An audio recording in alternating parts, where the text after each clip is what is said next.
Boa noite a todos. Exatamente.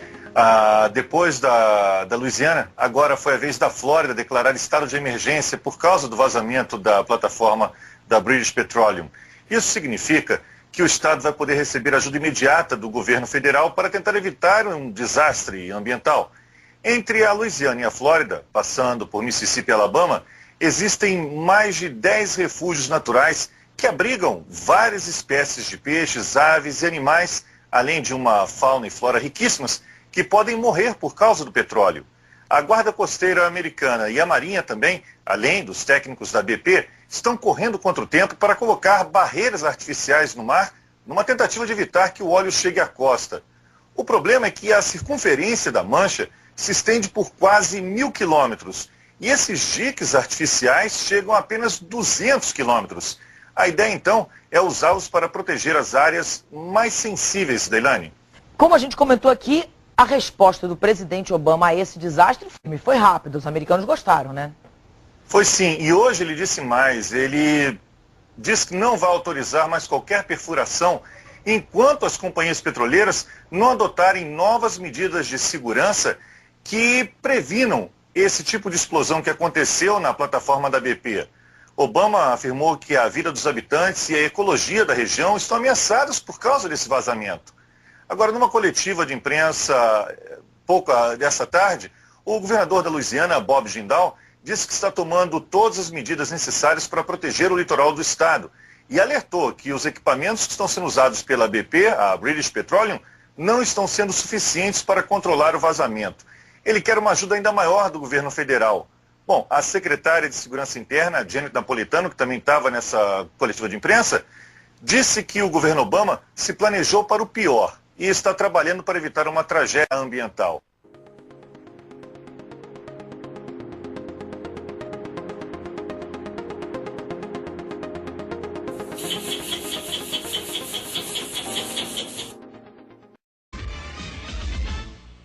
As forças aliadas lideradas pelos Estados Unidos atacam há 23 horas o Iraque e o Kuwait ocupado.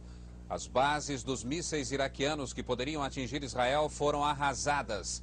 Até agora, o único grande alvo aliado atingido foi uma refinaria de petróleo da Arábia Saudita. O Iraque diz que abateu 55 aviões. Os aliados reconhecem que perderam 3 aviões. O presidente George Bush disse que ainda é cedo para cantar vitória e exige que Saddam Hussein se renda e retire suas tropas do Kuwait. O mundo inteiro ficou sabendo do início da guerra pela televisão e acompanhou os primeiros sons da batalha pelo telefone.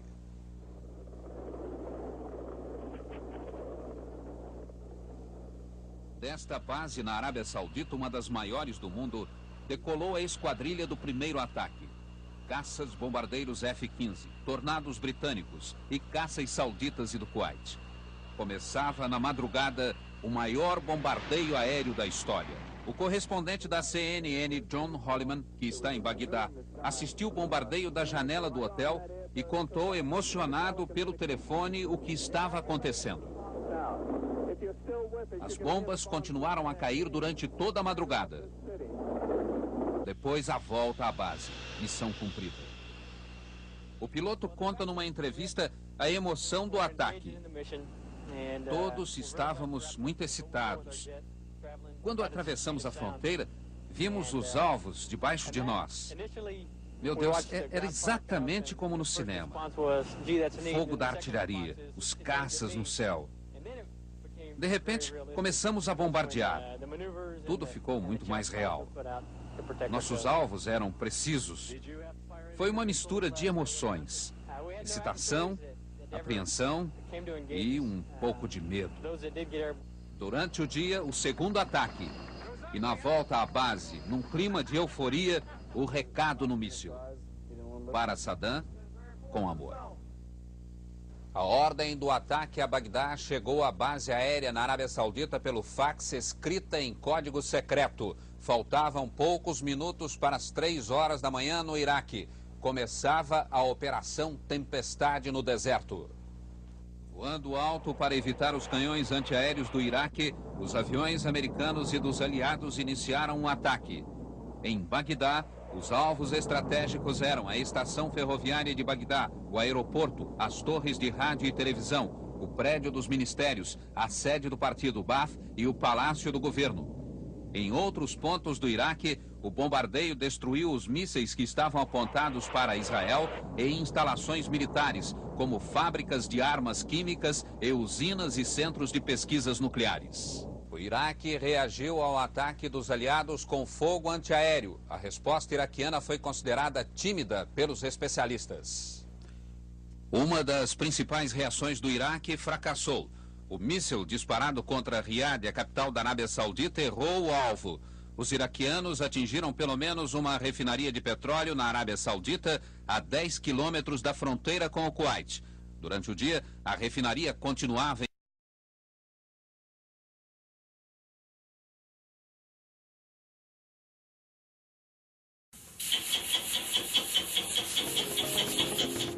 Boa noite a todos, exatamente.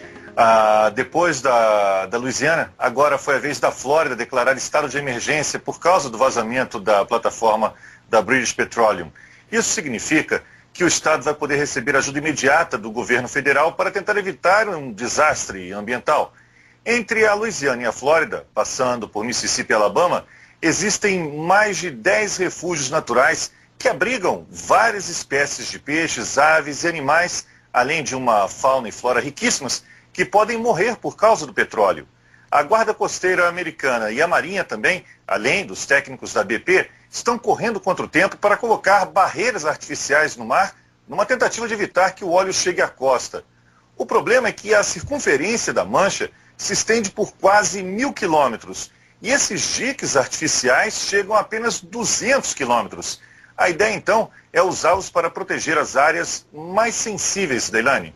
Como a gente comentou aqui, a resposta do presidente Obama a esse desastre foi rápida. Os americanos gostaram, né? Foi sim, e hoje ele disse mais. Ele diz que não vai autorizar mais qualquer perfuração enquanto as companhias petroleiras não adotarem novas medidas de segurança que previnam esse tipo de explosão que aconteceu na plataforma da BP. Obama afirmou que a vida dos habitantes e a ecologia da região estão ameaçadas por causa desse vazamento. Agora, numa coletiva de imprensa pouco dessa tarde, o governador da Louisiana, Bob Jindal, disse que está tomando todas as medidas necessárias para proteger o litoral do estado e alertou que os equipamentos que estão sendo usados pela BP, a British Petroleum, não estão sendo suficientes para controlar o vazamento. Ele quer uma ajuda ainda maior do governo federal. Bom, a secretária de Segurança Interna, Janet Napolitano, que também estava nessa coletiva de imprensa, disse que o governo Obama se planejou para o pior e está trabalhando para evitar uma tragédia ambiental.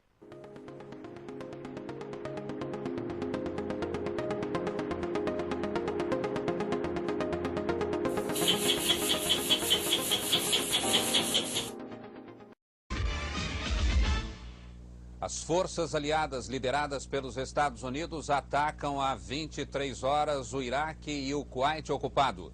As bases dos mísseis iraquianos que poderiam atingir Israel foram arrasadas. Até agora, o único grande alvo aliado atingido foi uma refinaria de petróleo da Arábia Saudita. O Iraque diz que abateu 55 aviões. Os aliados reconhecem que perderam 3 aviões. O presidente George Bush disse que ainda é cedo para cantar vitória e exige que Saddam Hussein se renda e retire suas tropas do Kuwait. O mundo inteiro ficou sabendo do início da guerra pela televisão e acompanhou os primeiros sons da batalha pelo telefone.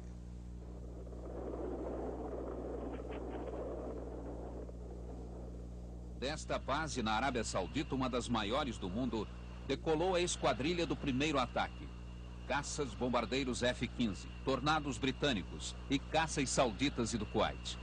Começava na madrugada o maior bombardeio aéreo da história. O correspondente da CNN, John Holliman, que está em Bagdá, assistiu o bombardeio da janela do hotel e contou emocionado pelo telefone o que estava acontecendo. As bombas continuaram a cair durante toda a madrugada. Depois a volta à base. Missão cumprida. O piloto conta numa entrevista a emoção do ataque. Todos estávamos muito excitados. Quando atravessamos a fronteira, Vimos os alvos debaixo de nós. Meu Deus, era exatamente como no cinema. O fogo da artilharia, os caças no céu. De repente, começamos a bombardear. Tudo ficou muito mais real. Nossos alvos eram precisos. Foi uma mistura de emoções. Excitação, apreensão e um pouco de medo. Durante o dia, o segundo ataque. E na volta à base, num clima de euforia, o recado no míssil. Para Saddam, com amor. A ordem do ataque a Bagdá chegou à base aérea na Arábia Saudita pelo fax escrita em código secreto. Faltavam poucos minutos para as 3 horas da manhã no Iraque. Começava a Operação Tempestade no deserto. Voando alto para evitar os canhões antiaéreos do Iraque, os aviões americanos e dos aliados iniciaram um ataque. Em Bagdá, os alvos estratégicos eram a estação ferroviária de Bagdá, o aeroporto, as torres de rádio e televisão, o prédio dos ministérios, a sede do partido Baath e o palácio do governo. Em outros pontos do Iraque, o bombardeio destruiu os mísseis que estavam apontados para Israel e instalações militares, como fábricas de armas químicas e usinas e centros de pesquisas nucleares. O Iraque reagiu ao ataque dos aliados com fogo antiaéreo. A resposta iraquiana foi considerada tímida pelos especialistas. Uma das principais reações do Iraque fracassou. O míssil disparado contra Riad, a capital da Arábia Saudita, errou o alvo. Os iraquianos atingiram pelo menos uma refinaria de petróleo na Arábia Saudita, a 10 quilômetros da fronteira com o Kuwait.